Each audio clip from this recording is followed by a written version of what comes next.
Assalamualaikum warahmatullahi wabarakatuh. Alhamdulillahi rabbil alamin wa sallallahu ala nabiyyina Muhammadin wa ala alihi wa sahbihi ajma'in, amma ba'd.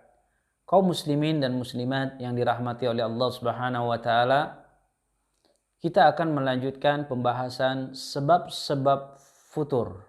Pada kesempatan kali ini kita akan melanjutkan sebab futur yang ketujuh, yaitu karena kemaksiatan-kemaksiatan dan kemungkaran-kemungkaran serta memakan sesuatu yang haram. Kaum muslimin yang dirahmati oleh Allah Subhanahu wa taala, kemaksiatan-kemaksiatan dan dosa-dosa adalah beban moral yang ada di dunia yang akan dipikul oleh hati manusia yang telah melakukan dosa tersebut. Demikian juga dosa-dosa dan kemaksiatan-kemaksiatan adalah beban yang akan dirasakan secara pasti oleh manusia kelak pada hari kiamat. Allah Subhanahu wa taala berfirman di dalam surah Al-An'am ayat 31, wa hum yahmiluna awzarahum ala zuhurihim ala sa'a ma yazirun. Dan mereka akan memikul dosa mereka di atas punggung-punggung mereka. Alangkah buruknya apa yang telah mereka pikul. Kemudian Allah Subhanahu wa taala menjelaskan di dalam surah yang lain, yaitu surah Al-Ankabut ayat 13. Allah katakan, wala yahmilunna athqalahum wa athqalan ma'a athqalihim. Dan mereka benar-benar akan memikul dosa-dosa mereka dan dosa orang lain bersama dengan dosa mereka. Di dalam tafsir Karimur Rahman, Syekh Abdurrahman As-Sa'di rahimahullah ta'ala menjelaskan ayat ini. Yang pertama, athqalu dhunubihim allati fa'aluhum. Seseorang yang akan memikul beban dari dosa-dosa yang telah dia lakukan. Kemudian yang kedua, fadzambul ladzi fa'alahu tabi'. Seseorang yang akan menanggung beban dosa orang lain. Misalkan dosa orang lain yang dia tanggung adalah dosa yang dilakukan oleh para pengikutnya. Misalkan dia mengajak orang lain pada kemungkaran atau kesesatan atau kemaksiatan, maka dia akan menanggung dosa orang tersebut tanpa mengurangi dosa yang dilakukan orang itu.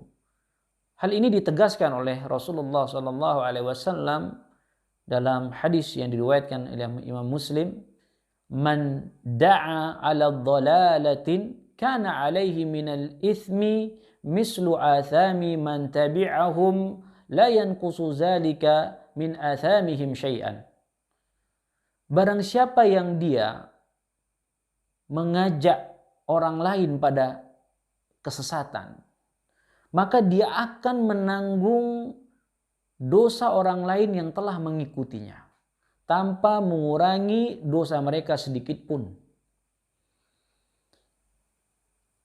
Demikian juga sebaliknya, seorang yang mengajak pada sebuah kebaikan, dia juga akan mendapatkan pahala orang lain yang mengikutinya. Sebagaimana ini Rasulullah SAW jelaskan dalam hadis riwayat Muslim, man dalla ala khairin falahu mislu ajri fa'ilihi. Barang siapa yang dia menunjukkan sebuah kebaikan kepada orang lain, maka dia akan mendapatkan pahala apa yang dikerjakan orang lain tanpa mengurangi pahala orang tersebut. Kaum muslimin yang dirahmati oleh Allah Subhanahu wa taala,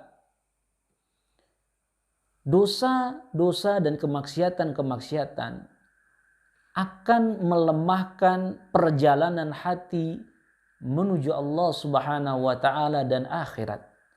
Sebagaimana hal ini dijelaskan oleh Ibnu Qayyim Al-Jauziyah rahimahullahu taala di dalam kitabnya Al-Jawabul Kafi halaman 48 ketika beliau menjelaskan tentang kemaksiatan adalah sebab sebagai kefuturan. Beliau katakan min uqubatiha ay al-ma'asi annaha tad'afu siral qalbi ilallahi wa daral akhirati au tu'awwikuhu wa tuwaqqifuhu au ta'tifuhu 'anis sir fala tada'uhu yakhtu ilallahi khutwatan hadza in lam taridhu an wajhatihi ila wara fadh-dhanbu yahjubul wasil wa yaqta'u sa'ir wa yankusu at-talib wal qalbu innama yasiru ila Allahi biquwwatihi fa idza marida bidzunub dha'ufat tilkal quwwati allati tusayyiruhu fa idza zalat bikulliyati inqata'a anillah inqita'an yab'udu tadarakahu wallahul musta'an. Artinya akibat dari dosa-dosa dan kemaksiatan di mana dosa dan kemaksiatan akan melemahkan perjalanan hati menuju Allah dan akhirat, atau dosa-dosa dan kemaksiatan akan menghalangi, akan memalingkan, atau akan menghentikan hati berjalan menuju Allah Subhanahu wa taala. Bahkan dosa dan kemaksiatan tidak akan pernah membiarkan selangkah pun hati untuk berjalan kepada Allah Subhanahu wa taala manakala dosa dan kemaksiatan datang dari arah belakang. Oleh karena itu, dosa-dosa dan kemaksiatan dia akan menghalangi orang yang datang menuju Allah, akan memutus orang yang berjalan menuju Allah, akan membuat ragu orang yang mencari Allah Subhanahu wa taala. Sesungguhnya hati hanyalah berjalan menuju Allah Subhanahu wa taala dengan kekuatannya sendiri. Dan apabila hati sakit disebabkan dosa-dosa atau kemaksiatan, maka kekuatan yang mengendalikan hati menuju Allah Subhanahu wa taala akan menjadi lemah. Dan apabila kekuatan hati hilang seluruh kelemahannya, maka hati akan terputus dari Allah Subhanahu wa taala sehingga hati akan menjauh untuk mengejar Allah Subhanahu wa taala. Wallahu musta'an. Pelajaran yang kita ambil dari penjelasan Ibnu Qayyim Al-Jauziyah rahimahullah, bahwasanya dosa dan kemaksiatan dapat melemahkan dan menghalangi, memalingkan, bahkan menghentikan hati menuju Allah Subhanahu wa taala atau menuju akhirat. Demikian juga bahwasanya dosa-dosa dan kemaksiatan tidak hanya mengakibatkan seorang itu jatuh pada kefuturan semata, kemudian selesai. Tidak. Bahkan dosa-dosa dan kemaksiatan akan sebagian besar mengakibatkan seorang itu jatuh dalam penyimpangan. Sebagaimana dikatakan al-futuru marhalatun wasitiyatun bainal iltizami wa bainal inhiraf. Futur posisinya berada di antara komitmen dan penyimpangan. Futur berada di tengah-tengahnya. Futur yang disebabkan dosa-dosa dan kemaksiatan sebagian besar akan mengantarkan pada penyimpangan. Misalkan seseorang yang sudah terbiasa sholat tidak tepat waktu, bahkan dia melakukan sholat di akhir-akhir waktu, maka dia akan sedikit demi sedikit bergeser menjadi sholatnya belang-belang kambing. Sebentar sholat, sebentar tidak. Dan pada akhirnya dia akan meninggalkan sholat. Na'udzubillah, summa na'udzubillah. Kaum muslimin yang dirahmati oleh Allah Subhanahu wa ta'ala, dosa-dosa dan kemaksiatan-kemaksiatan itu bermacam-macam. Ada di antara dosa-dosa, dia termasuk dosa-dosa dan kemaksiatan yang besar. Ada termasuk dosa-dosa dan kemaksiatan yang kecil. Namun yang paling penting bagi seorang muslim adalah dia harus meninggalkan seluruh jenis dosa, baik dosa besar ataupun dosa kecil. Dan jangan pernah kita meremehkan sedikit pun dosa, sekecil apapun dosa itu. Berkaitan dengan peremehan dosa, terkadang seorang muslim, dia sangat rajin dalam beribadah, sangat rajin dalam menuntut ilmu, sangat rajin dalam berdakwah. Akan tetapi terkadang dia meremehkan sebagian kemaksiatan. Terutama apabila kemaksiatan tersebut termasuk di antara dosa-dosa kecil. Sebuah permisalan, sebuah contoh. Ya. Seorang yang dia tidak berhati-hati terhadap sebuah makanan yang syubhat. Bahkan dia terkadang jatuh dalam memakan sesuatu yang haram. Dan ini lebih parah lagi, na'udzubillah. Dan seharusnya bagi setiap muslim dia harus hati-hati. Dia harus waspada dengan menjauhkan makanan yang mengandung syubhat, terutama makanan yang mengandung keharaman. Dan seharusnya, sepantasnya setiap muslim dia harus menjaga yang pertama perutnya. Yang kedua dia harus menjaga pendengarannya. Yang ketiga dia harus jaga pandangannya. Yang keempat dia harus menjaga lisannya. Yang kelima dia harus jaga akalnya. Yang keenam dia harus jaga hatinya. Di antara dosa yang sedikit orang selamat darinya, bahkan ini termasuk bala yang menimpa atau musibah yang menimpa umat ini adalah memandang sesuatu yang haram. Di mana memandang sesuatu yang haram adalah merupakan salah satu di antara panah iblis laknatullahu alaih, di mana panah ini meninggalkan penyakit di dalam jiwa manusia, sehingga penyakit tersebut berjalan menuju hati, menggerogoti hati, menyebar ke dalam seluruh hati, sehingga hati ini menjadi keras, menjadi liar.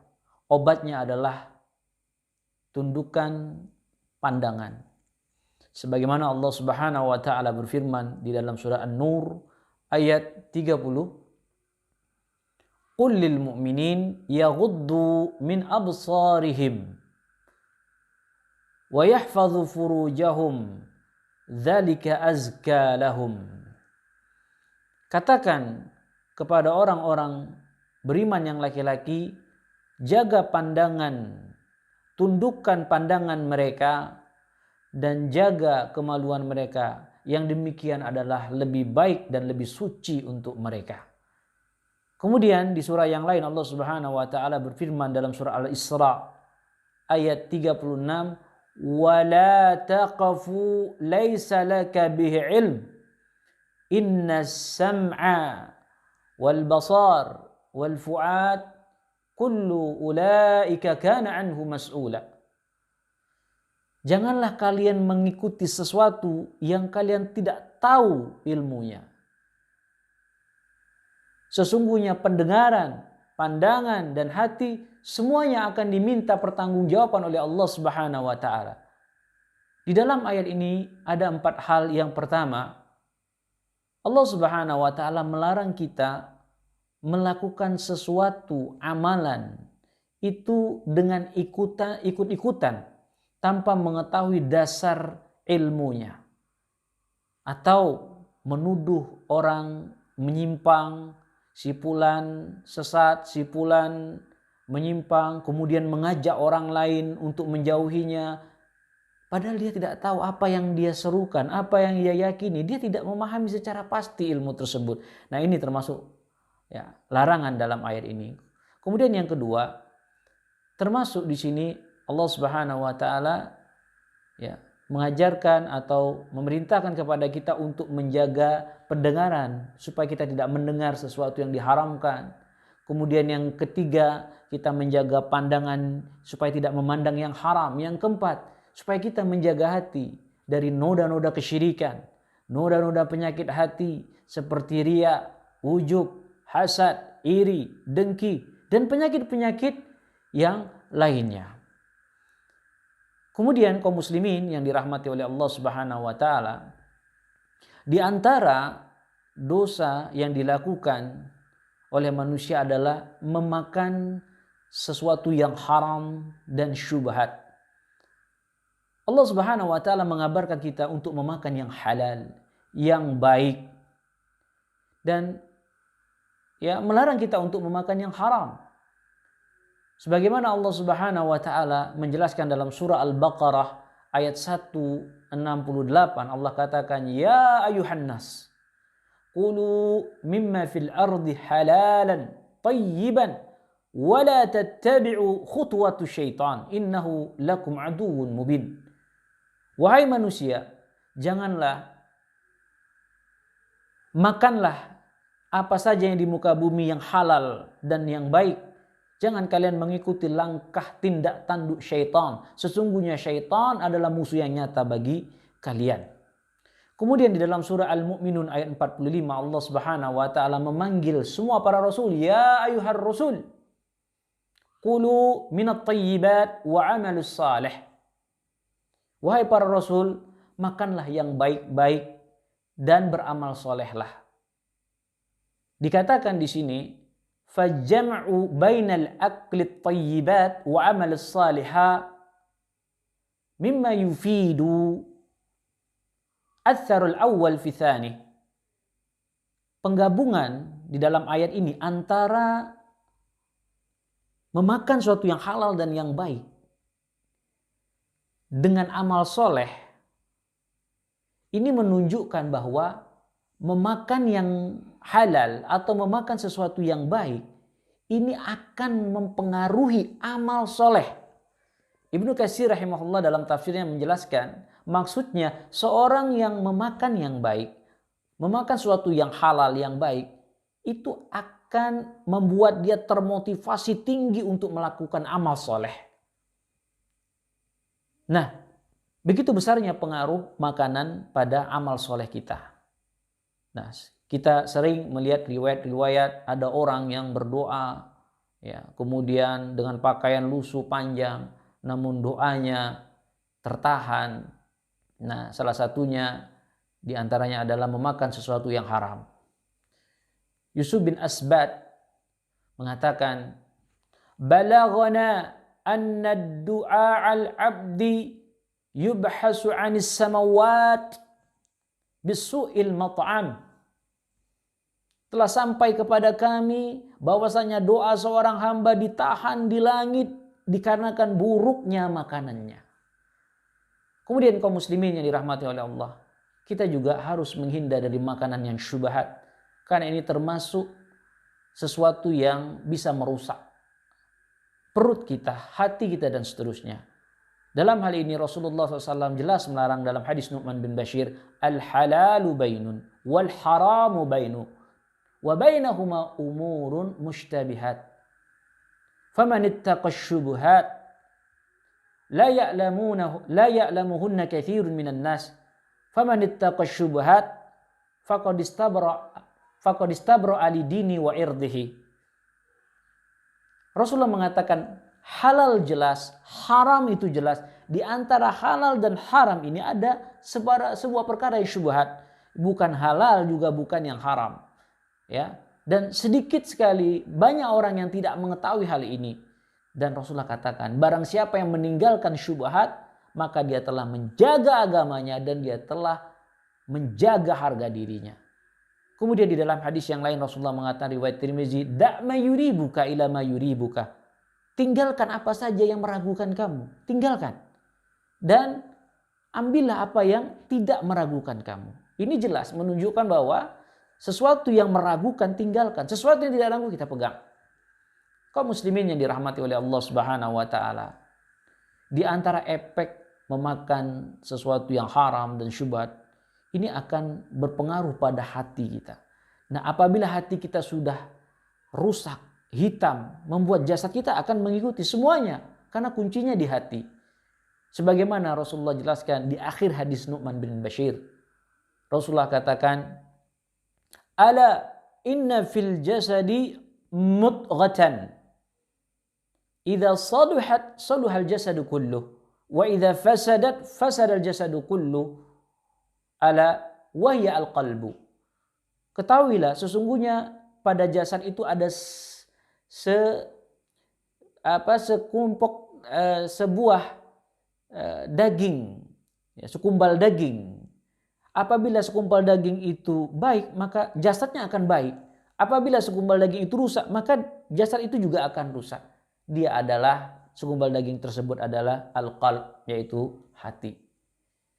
Kaum muslimin yang dirahmati oleh Allah Subhanahu wa taala, dari penjelasan ini kita mengambil pelajaran yang pertama, bahwasannya dosa-dosa dan kemaksiatan adalah sebab kefuturan. Kemudian yang kedua, dosa-dosa dan kemaksiatan akan melemahkan, memalingkan, menghilangkan, bahkan menghentikan hati menuju Allah. Kemudian yang ketiga, dosa-dosa dan maksiat tidak hanya mengakibatkan kefuturan, bahkan sebagian besar mengakibatkan pada penyimpangan. Kemudian yang keempat, efek daripada memakan sesuatu yang haram dan syubhat itu akan berpengaruh pada hati kita dan jasad kita, sehingga ini akan berpengaruh semua pada amal soleh kita. Demikianlah, mudah-mudahan bermanfaat bagi kita semua. Assalamualaikum warahmatullahi wabarakatuh.